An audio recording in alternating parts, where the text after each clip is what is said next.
કેમ છો વિદ્યાર્થી મિત્રો? સ્ટાન્ડર્ડ 4 આજનો આપણો વિષય છે ઇંગ્લિશ વર્કબુકમાં આજે આપણે લખીશું. અગાઉના પીરિયડમાં આપણે શું જોતા હતા? તો આપણે યુનિટ 3 બરાબર, આપણે શું જોતા હતા? યુનિટ 3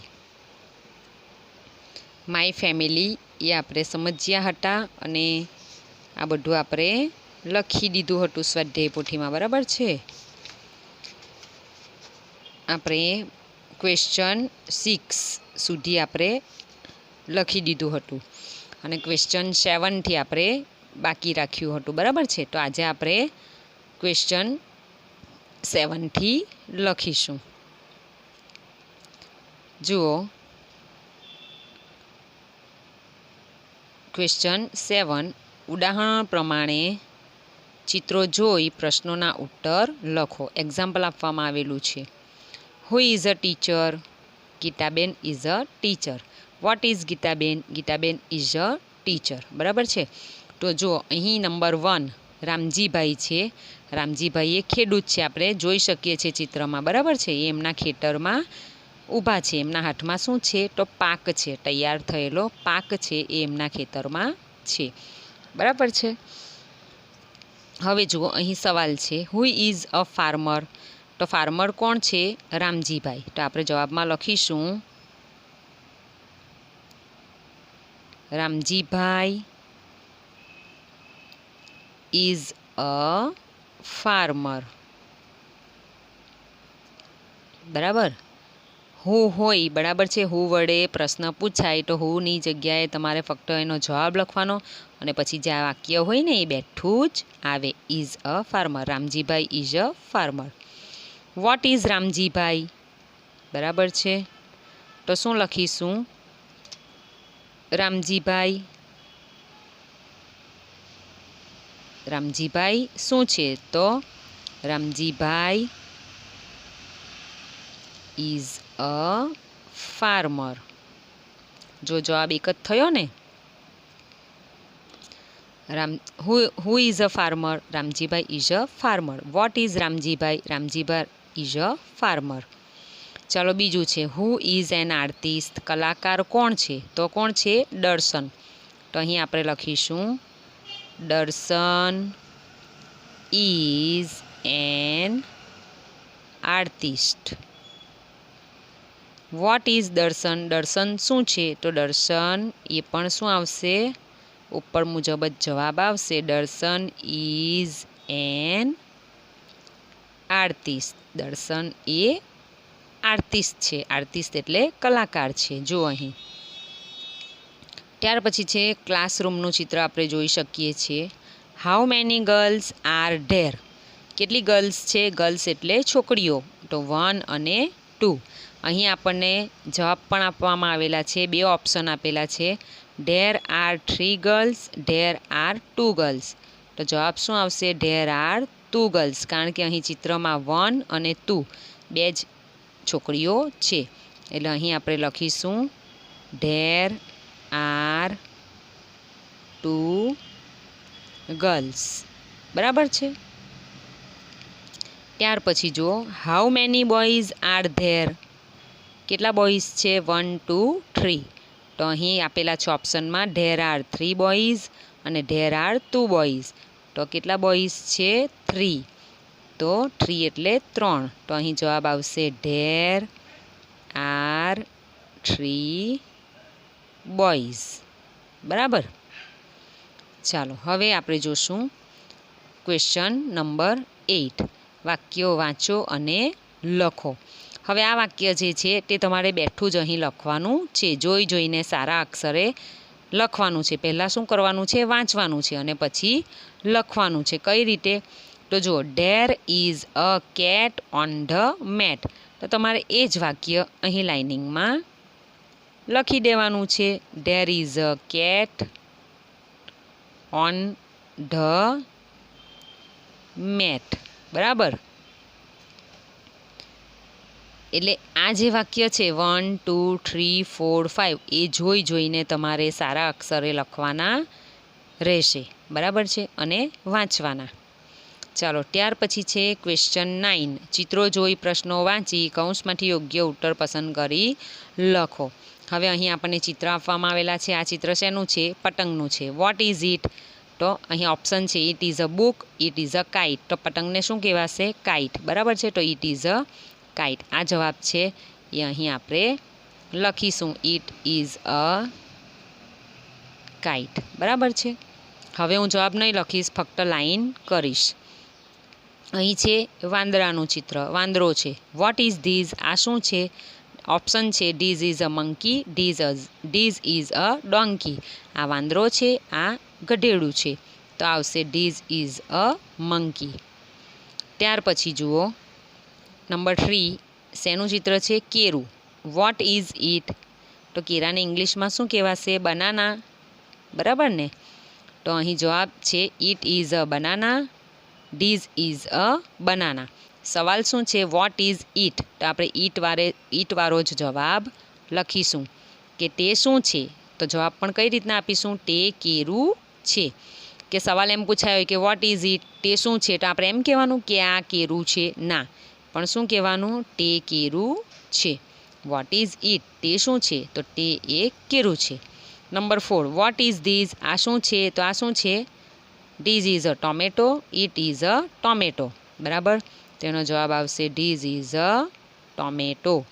આ એક ટામેટું છે.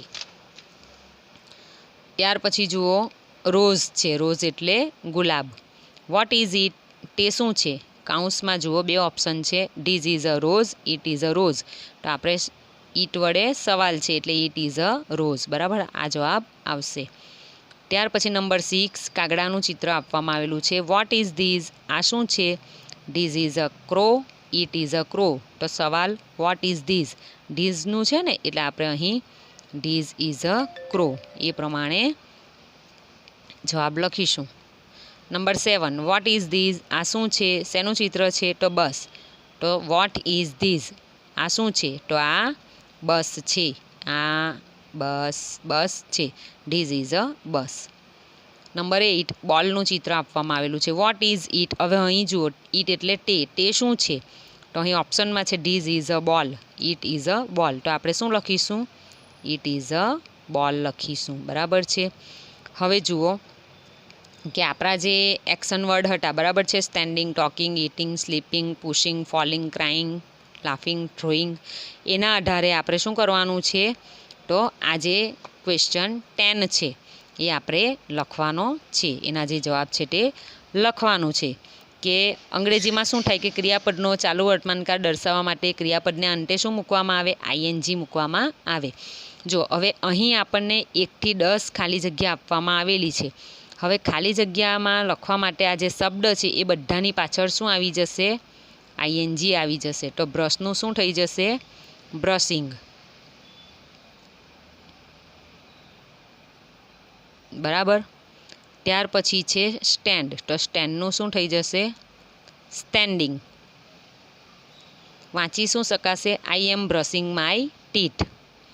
Sonal is standing there. પછી છે Tarak is dash a book. તો રીડનું શું થઈ જશે? Reading. Number 4. The boys are ખાલી જગ્યા. તો ટોકનું શું થઈ જશે? ટોકિંગ, બરાબર. મોહન ઇઝ ખાલી જગ્યા ધ બોલ. થ્રોનું શું થઈ જશે? થ્રોઈંગ. ધ કેટ ઇઝ ખાલી જગ્યા ઓન ધ મેટ. સ્લીપનું શું થઈ જશે? સ્લીપિંગ. આ બધા જે એક્શન વર્ડ છે એ તમે શીખી જ ગયા છો, બરાબર છે. તો એના આધારે આપણે આ ખાલી જગ્યા પૂરી. નંબર 7. વી આર ખાલી જગ્યા એપલ્સ. તો ઈટનું શું થઈ જશે? ઇટિંગ. ધ મંકી ઇઝ ખાલી જગ્યા જમ્પ, બરાબર છે. તો જમ્પનું શું થઈ જશે? જમ્પિંગ. હર્ષા ઇઝ ખાલી જગ્યા ટુ સ્કૂલ. ગોનું ગોઈંગ. દરેક શબ્દમાં આઈએનજી લખવાનો છે. નંબર 10. આઈ એમ ખાલી જગ્યા કાઇટ. તો ફ્લાયનું શું થઈ જશે? ફ્લાઇંગ. તમે જોઈ શકો છો કે જે આપણને કાઉન્સમાં બધા શબ્દ આપ્યા છે, બરાબર છે, એ બધા જ શબ્દની પાછળ આપણે આઈએનજી લખ્યું છે. આપણને આ બધા જે ક્રિયાપદ આપેલા છે એની પાછળ શું લખ્યું? આઈએનજી. આપણે જે ક્રિયાઓ કરીએ છીએ ને એને શું કહેવાશે? એક્શન. લખવાની, બોલવાની, ચાલવાની, બરાબર છે, એ બધી જ ક્રિયાઓમાં પાછળ આઈએનજી લખ્યું છે, બરાબર છે. હા, પ્રશ્ન 10. હવે છે question number 11. Jumbo means Monty. વાર્તાના આધારે આપેલા પ્રશ્નોના યોગ્ય ઉત્તર ફરતે ગોળ કરો. Who is an elephant? Elephant કોણ છે? તો jumbo. Who has a drum? Drum કોની પાસે છે? તો જમ્બો. Who is naughty? તોફાની કોણ છે? તો જવાબ આવશે jumbo. Vote is Jumbo doing? Jumbo શું કરે છે? તો જમ્બો રનિંગ અવે. જમ્બો સૂઈ નથી ગયો, બધા સૂઈ ગયા છે, પણ જમ્બો શું કરે છે? જોઈ લે છે કે કોઈ મને જોતું તો નથી ને, કારણ કે એને બહુ ભૂખ લાગી હતી. એટલે જમ્બો બહાર જોઈ લે છે અને પછી શું કરે છે? જવા માંડે છે. What is Jumbo holding? તો શું આવશે? બેલ્સ.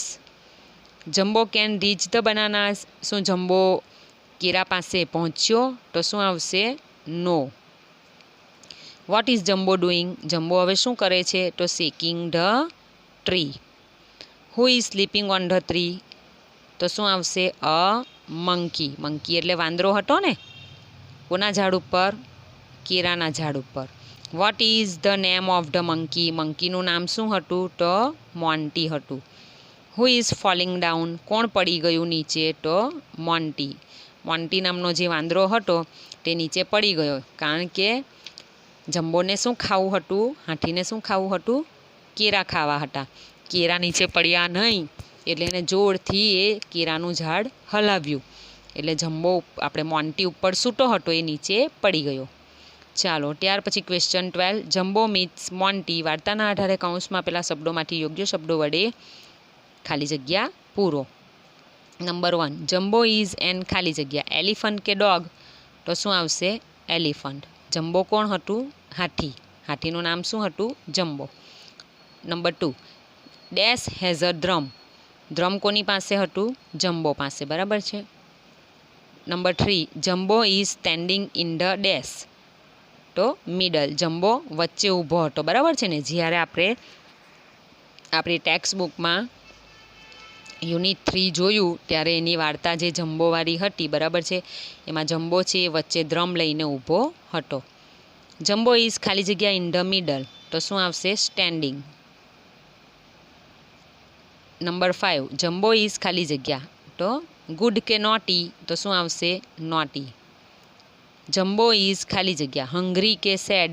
તો શું આવશે? હંગ્રી. તે ભૂખ્યો હતો. Number 7. Jumbo is holding the ખાલી જગ્યા. તો શું આવશે? બેલ્સ. જમ્બો ઇઝ ખાલી જગ્યા ધ બેલ્સ. તો શું આવશે? હોલ્ડિંગ. જમ્બો ઇઝ ખાલી જગ્યા થ્રોટ ધ ટેન્ટ. તો શું આવશે? લુકિંગ. જમ્બો ઇઝ ખાલી જગ્યા અવે લુકિંગ કે રનિંગ? તો શું આવશે? રનિંગ. ઓલ આર ખાલી જગ્યા બધા જ સૂઈ ગયા હતા, બરાબર ને, સૂઈ રહ્યા છે, તો sleeping. Jumbo is near the ખાલી જગ્યા ટ્રી. કયું ટ્રી હતું? બન્યાન એટલે કે બનાના ટ્રી હતું, એટલે કે કેરાનું ઝાડ હતું. અહીં છે એપલ. એપલનું ઝાડ ન હતું, પણ શેનું હતું? બનાના એટલે કે કેરાનું ઝાડ હતું. જમ્બો ઇઝ ખાલી જગ્યા ધ ટ્રી. તો શું આવશે? શેકિંગ. અ મંકી ઇઝ ખાલી જગ્યા ઓન ધ બનાના ટ્રી. તો સ્લીપિંગ. એ જે કેરાનું ઝાડ છે બનાના ટ્રી એની ઉપર એક વાંદરો સૂતો હતો. એ વાંદરાનું નામ હતું મોન્ટી. મોન્ટી ઇઝ અ ખાલી જગ્યા. તો મોન્ટી એ વાંદરો હતો.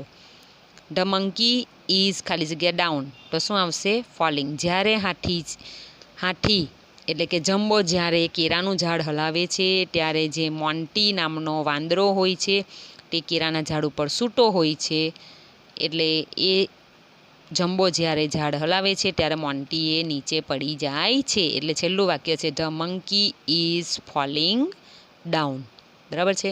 તો વિદ્યાર્થી મિત્રો, તમારે યુનિટ 3 માય ફેમિલીમાં તમે પેજ નંબર 52 સુધી અહીં 52 નંબર 8 બરાબર છે ત્યાં સુધી તમે લખ્યું હતું. હવે તમારે તમારી સ્વાધ્યાય પોથીમાં ક્વેશ્ચન 7થી સ્ટાર્ટ કરીને ક્વેશ્ચન 12 સુધી લખવાનું રહેશે. બરાબર છે. હું તમને આ પ્રમાણે બતાવું છું જેથી તમે સ્ક્રીનશોટ પાડીને લખી શકો. આ જે ક્વેશ્ચન 8 છે એ મેં લખ્યો નથી, કારણ કે આ જે વાક્ય છે એ તમારે જોઈને જ લખવાના છે. જો લખ્યું જ છે હેડિંગ, વાક્યો વાંચો અને લખો. બરાબર. ચાલો, ત્યાર પછી ક્વેશ્ચન 9, એમાં મેં લાઇનિંગ કરી છે, એ જવાબ તમારે લખવાના રહેશે. બરાબર. પહેલાંમાં જો મેં જવાબ લખ્યો છે એ પ્રમાણે તમારે જે જવાબ આવે છે એ તમારે લખી દેવાનું. બરાબર છે. જુઓ, ત્યાર પછી છે ક્વેશ્ચન 10. ત્યાર પછી ક્વેશ્ચન 11, એમાં રાઉન્ડ કરવાના છે. સર્કલ, સાચા જવાબ હોય તેના ફરતે શું કરવાનું છે? સર્કલ કરવાનું રહેશે આ પ્રમાણે. બરાબર. અને ત્યાર પછી જે છેલ્લો છે આપણો question 12, fill in the blanks. બરાબર છે. એમાં ઓપ્શન પણ મેં લાઇનિંગ કરી છે, તો એના તમારે એ જવાબ, આ જે ખાલી જગ્યા છે એમાં સારા અક્ષરે લખવાના રહેશે. તો વિદ્યાર્થી મિત્રો, અહીં આપણું યુનિટ 3 માય ફેમિલી ફિનિશ થાય છે અને સ્વાધ્યાય પોથીમાં પણ આપણે આ જે યુનિટ 3 છે એ ફિનિશ થાય છે. બરાબર છે. સારા અક્ષરે લખજો અને મોઢે કરવાનું રહેશે. Okay, thank you.